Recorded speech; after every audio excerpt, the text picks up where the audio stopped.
그 이후에 말씀을 가지고 우리에게 어떤 역사를 하실지 굉장히 기대됩니다. 그 이후에도 창세기 6장을 읽는 중에 또다시 저는 하나님의 사랑으로 강타되었습니다. 창세기 6장 5절부터 7절이죠. 여호와께서 사람의 죄악이 세상의 간영함과 그 마음의 생각의 모든 계획이 항상 악할 뿐임을 보시고. 이 단어 하나하나가요 제 심령을 막 찔렀어요. 이 표현들이 제 마음을 막 찌르는 거예요. 이 세상이 죄악이 세상에 간영했다. 이 표현이 하나님의 그 아픔을 담고 있는 표현이라는 거.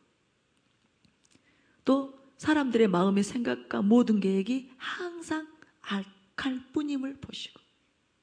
이 말이 그냥 우리가 악하구나, 세상에 죄악이 간영해 있구나 이렇게 읽어지는 것이 아니라 그것을 보셔야 돼요. 하나님 아버지의 그 아픔이, 고통이 제게 들어온 거예요. 땅 위에 사람 지으셨음을 한탄하사 마음에 근심하시고 가라사대 나의 창조한 사람을 내가 지면에서 쓸어버리되 사람으로부터 육축과 기는 것과 공중의 새까지 그리하리니 이는 내가 그것을 지었음을 한탄함이니라. 이 성경의 모든 그 표현들이, 단어 하나하나들이 하나님의 그 심령으로 보게 되는 거예요. 있게 되는 거예요.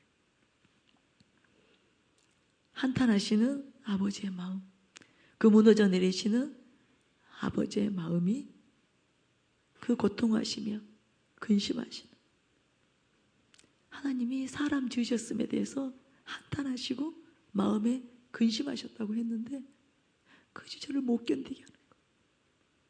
너무나 아픈 거예요. 왜 하나님 마음에 한탄이 있어야 되고 근심이 있으셔야 되는 거예요? 그분이 만약에 우리를 지으시지 않으셨다, 그 사랑 안에서 우리를 창조하지 않으셨다, 한탄이 있을 수가 없고 근심이 있을 수가 없고 아픔이 있을 수가 없는데 우리를 그 사랑 안에서 지으셔서 당신 자신을 기업으로 우리에게 주기를 원하신 그 사랑 때문에 하나님이 한탄하셔야 되고 근심하셔야 된다는 그 사실 때문에 제가 강타된 거예요. 저는 말씀을 읽고 들을 때마다 단어 하나하나가 제 마음을 때립니다. 제 심령을 때립니다. 그냥 문자로 읽어지는 게 아니에요. 설교를 들을 때도 그냥 문자로 들려지는 게 아니에요.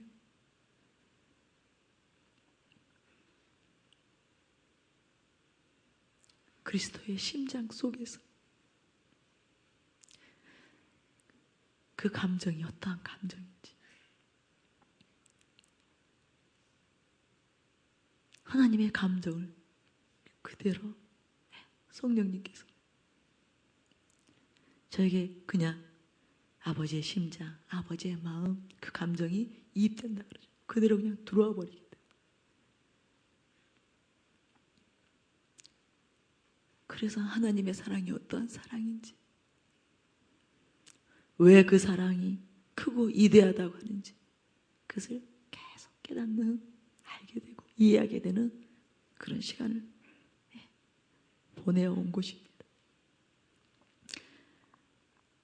고통하시며 근심하시는 아버지의 마음이 제 심령으로 소나기가 부어지듯 쏟아져 내려왔습니다. 오직 우리 인생들에게만 집중되어 있는 하나님의 심장이었습니다. 자신의 존재 안에, 그 안에는 영원한 영광스러움이 그대로 있음에도 불구하고 인생들이 타락한 것 때문에 사람들의 죄악이 가득한 세상을 보시고 그토록 마음이 찢어지시고 한탄하시고 근심하시고 괴로워하시는, 그러면서도 다시 세상을 회복하시고 다시 우리를 회복할, 구원할 계획을 세우시는 그 사랑 앞에서 제 마음은 속절없이 녹아내렸습니다. 저는 또다시 그 경험을 통해 아버지의 사랑이 어떤 사랑인지를 구체적으로 제 심령으로 알게 되었습니다. 말씀만이요, 우리가 주관적으로 하나님을 이해하는 게 아니라요, 하나님의 관점에서 하나님을 이해하게 됩니다. 하나님을 알게 됩니다.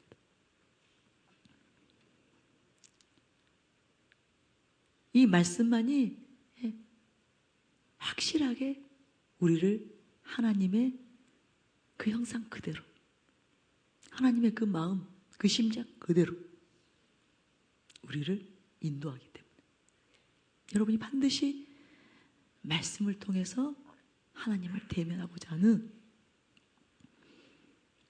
그런 갈망 안에 들어가시기 바랍니다.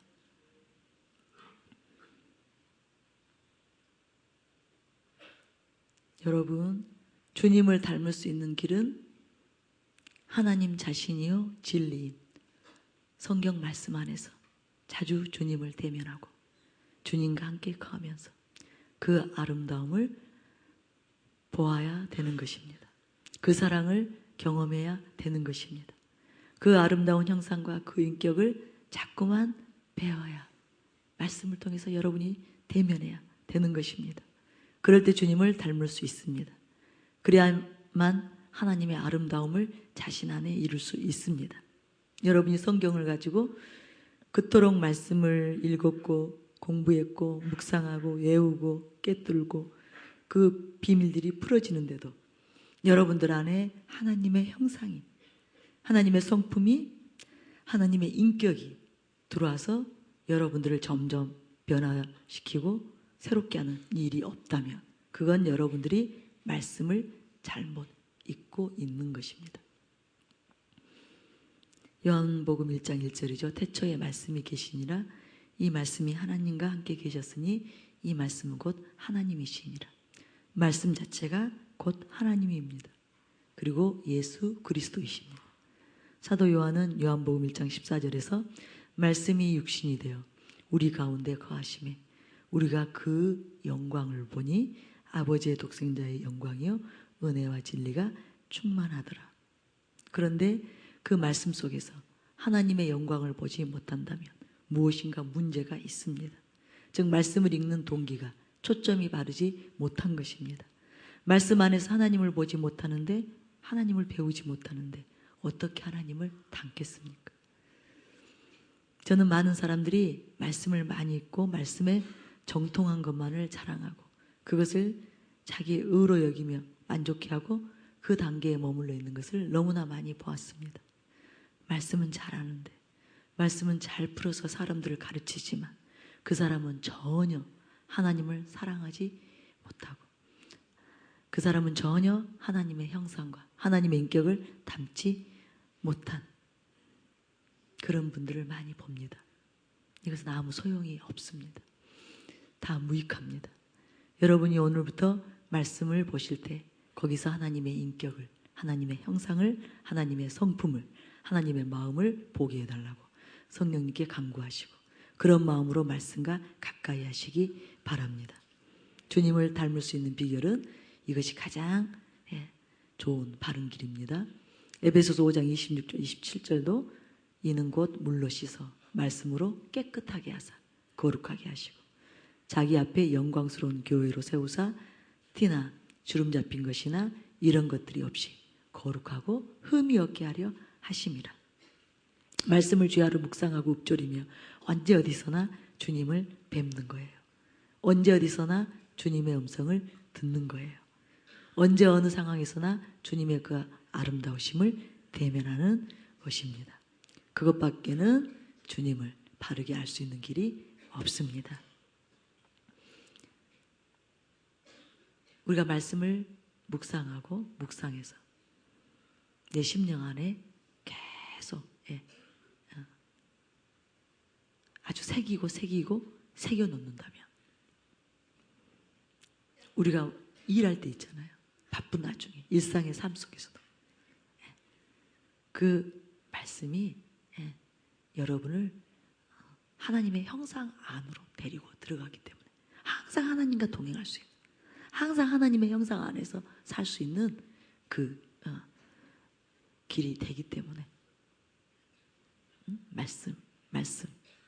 말씀이 여러분의 심령 속에 완전히 깊이 새겨지도록 계속 말씀을 내려놓지 마시기 바랍니다. 그리고 또 더 이제 중요한 것이 있습니다. 우리가 말씀을 통해 하나님과 사귀며 교제하고 하나님을 알아가며 닮아갈 수 있는데, 이 말씀 안에 깊이 머무를 수 있는 방법, 말씀 안에 머무르면서 가장 아름다운 열매를 맺을 수 있는 방법, 그것이 바로 기도의 시간입니다. 기도의 시간입니다. 어떤 사람은 말씀을 읽는 것을 기도로 연결시키지 못해요. 말씀을 읽고 그냥 일어서요. 설교 듣고 그냥 일어서요. 말씀이 여러분 안에 하나님의 형상을 이룰 수 있는 시간을 주지 않는 거예요.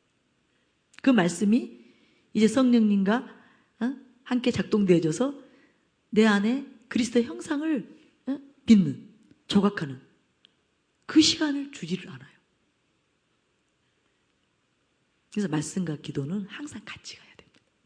같이 가야 돼요. 말씀 속에서 여러분이 하나님의 형상을 대면했다면, 아, 그렇구나, 하나님은 사랑이시네, 근데 난 사랑이 없구나, 그걸로 끝이 아니라, 그게 깨달아졌다면 바로 기도로 들어갔어요. 하나님은 사랑이신데 내게 사랑이 없습니다. 하나님이 거룩하신데 나는 거룩하지 못합니다. 하나님은 거짓이 없으신데 내게는 거짓이 있습니다. 나에게는 미움이 있습니다. 그걸 가지고 여러분이 기도의 시간으로 연결시켜서 바로 깊이 회개가 여러분 안에서 일어나도록 성령님이 여러분의 그 죄성들을 다 다루실 수 있도록 씻어내고 물로 씻어 말씀으로 깨끗하게 하신다겠다. 그 일을 하시도록. 그래서 설교만 듣고 그냥 가시는 분들 여러분이 만약 평생 여러분의 그 습관이 그렇다면 여러분은 절대로 안 변합니다. 절대로 안 변해요.